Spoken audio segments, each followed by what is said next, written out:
Welcome to Business Line's State of the Economy podcast, where you'll find insight, analysis, and the story behind the numbers. Welcome to Business Line's State of the Economy podcast. I'm your host, Subramanian Ra Mancombu. Climate change events over the past 2 to 3 years have affected Indian agriculture. They have affected agricultural production, particularly in food grains and pulses. India banned wheat exports last year. It has curbed rice exports now, with white rice shipments being totally banned.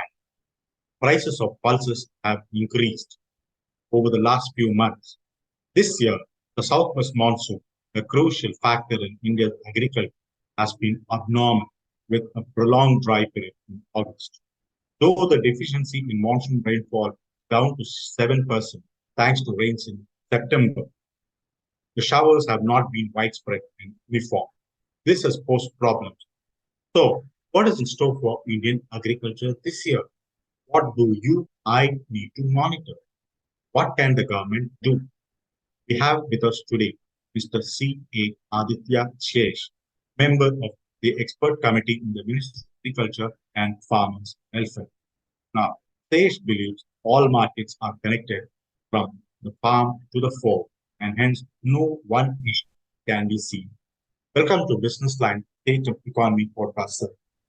Subramanian ji, Vanakkam, good morning, and I welcome all your listeners on the show. I think one of the important things to do is to kind of understand how I've been connected to agriculture, although my parent domain is financial services.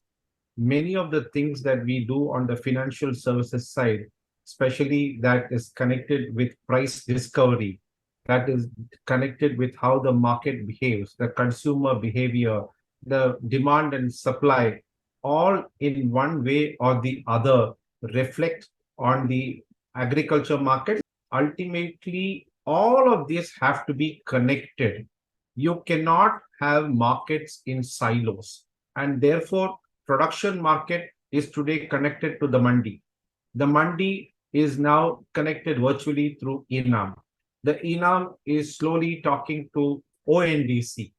And therefore, I kind of see these things holistically moving. This is on the spot market side. We also have a future markets that trades in certain commodities, agriculture commodities, but not all. And there are historical reasons why it has not been done, especially because of common quality standards and so on and so forth. But eventually, the future markets, the spot markets, the B2C market, which is ONDC, the B2B market, which is eNAM, and the physical mandis are all going to be connected such that from the farm to the fork, you can see the entire line of action. You will also see that agriculture transforming from a profession to an industry. Yes, sir. I think you have summed up well, sir. Sir, I'll straight away start with the Kharif crop arrivals are due in a couple of weeks from now. How do you see the prospects for Kharif crop this year? Which are the crops you think are issues that need to be washed, and which are the crops that are likely to gain? So let me talk to you a little about the last harvest so that you can understand what is coming in the newer harvest. In the last harvest, up to the month of June, we were fine. And then in the month of August, we ended up with, what I call was unpredictable rains. So we had good rains in one part of the country, and we had not so good rains in the other part of the country. For example, states like Uttar Pradesh did well. Uttar Pradesh anyway has a large irrigated area, so not so much of a problem. Madhya Pradesh was doing well until June, and many parts of the country were actually doing well. And then there were other parts which were not doing well also. So it was very kind of an imbalanced scenario. Now, when I talk about the next crop that is coming, these are typically winter month stocks, commodities like wheat. I think we are expected to do relatively better in the coming season. I believe the prediction is for 112 million tons, metric tons. up by about 4.12% from last year. And even in the previous crop, we saw that the acreage was up by a small percentage at about 1,088 acres. So I believe overall, if you look at it very holistically, it should not be that bad. And I think in the coming crop, you will see much better output. And I would especially say that things like mustard, wheat, I think should do well. The areas of concern are actually the dals, and we might face a shortage there. That is what I feel. So, but what about the prospects of the current crops, that are due to be harvested or they are due to be harvested now? Which are the crops you're seeing are that could be of concern for the people, the common man? I think dal could be a concern, especially tur and masoor, not so much in chana. What about rice, paddies? Paddy seems to be okay at this point of time, and then you will remember that the government came out with export duty on that, especially on the non-basmati variety. So what triggered the government to do that is an increase in price, and just to maintain the inflation that was done. It is not a supply side issue. It is a pricing issue as far as paddy is concerned. Sir, how do you see the impact of El Nino on Indian agriculture this?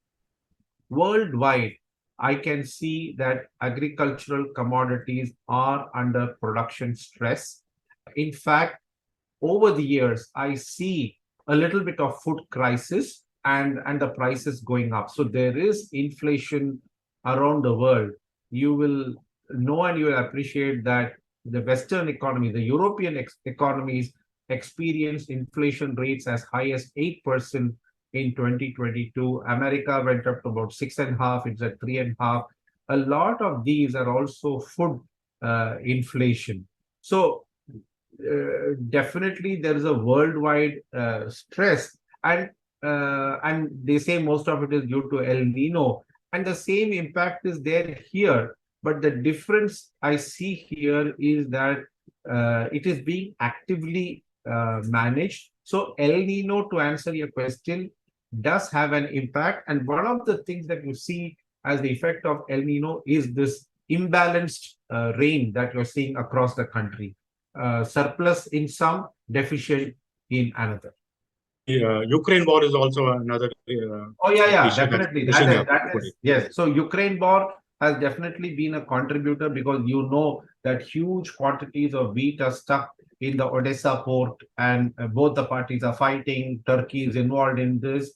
So actually that area is a mess. And to be honest, there is huge demand for Indian rice and Indian wheat, as also the American. But there are supply constraints. I mean, for us, our own food security is more important than export order at this point of time, given that we have target inflation to meet. The same thing applies to rice. Thailand has solid demand, but it is unable to meet the demand. Countries like Burma are exporting dal to us, as also to rest of the world. We are importing dal from Brazil. We are importing dal from US. Almost became zero duty.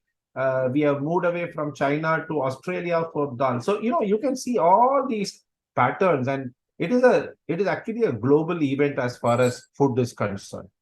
Sir, how are our crop assessments? Are they scientific and are they correct? Because recently the finance minister expressed concerns over the crop projection, particularly because the market seems to be reacting differently to what projections the Ministry of Agriculture makes. Like, despite the Ministry of Agriculture saying that there is a record wheat crop in 2023, prices have been moving high right from the time the produce hit the arrivals. Let me answer this question, I think, in a different perspective. When you go down to the village level, the data flows from the gram village office to the gram panchayat, to the district, to the state, and then to the center.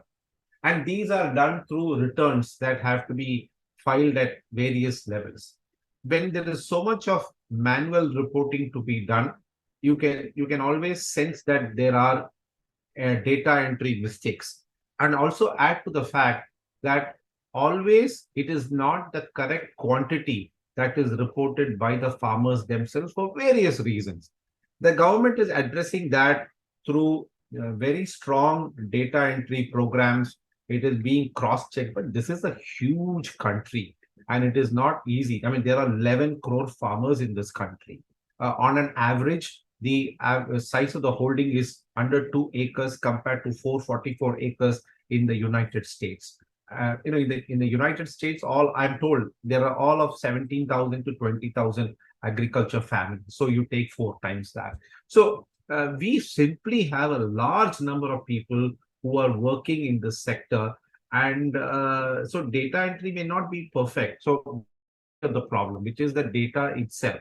And I believe it is being addressed. The other side of the problem is that eNAM is slowly picking up prices from all the mandis. It is getting connected. 1,361 mandis have been connected. And they are working to make the pricing online. And states like Tamil Nadu, Telangana, Madhya Pradesh, Uttar Pradesh are all reporting near perfect prices. So even the pricing has not been perfect in so many years. And there are trades that are done outside the mandi. So now efforts are being made to capture all of this such that both your price data and your volume data can be correct. It is only then you can say that our estimation methods are correct. This is on the production side, the pricing side. Even the demand estimation, especially by the Department of Consumer Affairs, they do publish the demand data and the retail price data. Even there, they have to collect it from so many groceries. Fortunately, they are picking up some of the information from GST data and so on and so forth. So we do have challenges of collating data and looking at it at a very macro level. I know my answer is long, but there are various aspects of this problem. Artificial intelligence or drone or satellite imaging, can these help get us a better sense of the production? Definitely. And in fact, the government of India, Ministry of Agriculture themselves using drones to map areas for revenue, for income tax department is using satellite imagery for determining whether it is agriculture income or not. The Ministry of Agriculture uses drones. The local state governments use drones to find out about the actual agriculture area, the mapping. Soon you will see IoT on the field. And the amount of artificial intelligence, the amount of IoT, the amount of aerial mapping that is going on is tremendous. There are private companies who are collecting all this data, using this to trade, so on and so forth. Or how will the prices of agriculture produce like rice, pulses, then post cereals, nutri cereals be this year, at least until festivals get over around December or maybe even January when we have the Shankaranti and the Pongal? How are prices of agricultural products going? Subramanian ji, India is the land where there are festivals throughout the year. We are so diverse that there are always some or the other festival going on around the year. We all 12 months of the year, we have elections going on. This is a busy country. If you sit in the control rooms to watch what is happening, and I have had the benefit of doing so, I pose it as a challenge to the private sector to manage this Garan Gutan mission control. And it is not easy. So one has to work in tandem with the Department of Consumer Affairs and then be very sensitive when there are price increases, put on export bans, release interventional stock from FCI, from the National Cooperative Federation. So there are all these kinds of interventional measures that are taken, which will, of course, the core thing is that while the MSPs have actually been doubled over the years and the MSPs are looking good. And the another good thing is that many market prices are above. For some of the commodities, it is higher than the MSP also. So while the Kisan is getting additional yield and additional revenue, there is a stated intention to keep the consumer prices also under check. And, I maintain retail vegetable indexes and retail grain indexes. And I can tell you pretty much other than the recent tomato incident, the indexes have been absolutely normal. Sir, in the cases of pulses and oil seeds, what we are seeing is that the domestic demand exceeds production. What sort of solution do you see for this? For this, I need to take you into a slightly enlarged scenario. India as a country is still consuming most of what it produces. So we are not a surplus country. We are just about self-sufficient. We have reserves 1.7x times our stated need. And the stated need itself, for the reasons I have mentioned, is only a good estimate. And we are slowly moving from self-sufficiency or food security to nutritional security. And given this scenario, and given that we are very sensitive to prices, the need to maintain consumer prices, you will always have a case of demand exceeding supply. And this is going to be there for some time. So although India does export a lot, you will always have the situation where the supply outstrips the demand, because you're moving from, I just want rice, wheat, and a few vegetables, to saying that I need pulses, I need proteins. So there has been an aspirational shift, a governance shift, and things like free midday meals, nutritional value, these things are becoming very important. So I will not be surprised that if the demand is elevated for a long time to come. There have been a section of oilseed growers, and even among pulses, there is an increased, the views are gaining that, probably we could have Africa grow some oilseeds or pulses. That possibilities. Just, I think about 10 days ago, I wrote an article calling it as a blue ocean strategy. It is imperative that India looks for land across the world, not just Africa. You should look at New Zealand. You should look at America. I mean, you would have done Canada, but for the recent issue. In the United States, we must look at land. We must either do contract farming, we should do lease farming, we should buy land. And in fact, India has already done that. I believe in Africa, we have about 200,000 acres under cultivation. If you can have a blue ocean strategy for your Navy, if you can have global ambitions for your corporates, for their markets, for their consumers, why not a global outlook for agriculture production? China has done it. Saudi Arabia is doing it in some way. And it is not surprising that we should not do it. Sir, our oilseed producers had, oilseed crushers, they had looked at the Latin American nations, particularly Uruguay and Paraguay. We had gone there, but not much has happened. Our own agricultures are just about warming up to this idea. Give it some time and it will happen. Agriculture will be a tool for geopolitical purposes. Sir, thank you very much, sir. It has been a very enlightening session with you.